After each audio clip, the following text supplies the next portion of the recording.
প্রথমে আমরা রাউটারে log in করে নেব user name admin, password admin দিয়ে।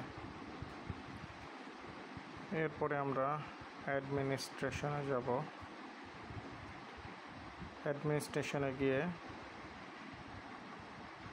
আপলিঙ্ক মোড দেখে নেব ইথার আপলিঙ্ক মোডে দেওয়া আছে কিনা। ইথার আপলিঙ্ক মোডে দেওয়া থাকলে ইন্টারনেট কনফিগারেশনের জন্য নেটওয়ার্কে যাব। এখান থেকে create new connection PPE select করে নেব, ইন্টারনেটটা সিলেক্ট করে নেব।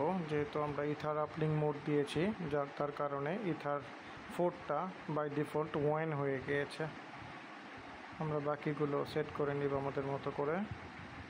ইউজার নেম পাসওয়ার্ড পিপি ইউজার নেম পাসওয়ার্ড বসিয়ে নিলেই আমাদের ইন্টারনেট কনফিগারেশন হয়ে যাবে। এর পরবর্তীতে আপনি ইথার পোর্টটাকে অ্যাজ এ ওয়ান হিসাবে ইউজ করতে পারবেন। এই হয়ে গেল আমাদের simple ether uplink mode configuration. ভালো লাগলে লাইক দিয়ে যাবেন, ভুল হলে ক্ষমার চোখে দেখবেন। ধন্যবাদ।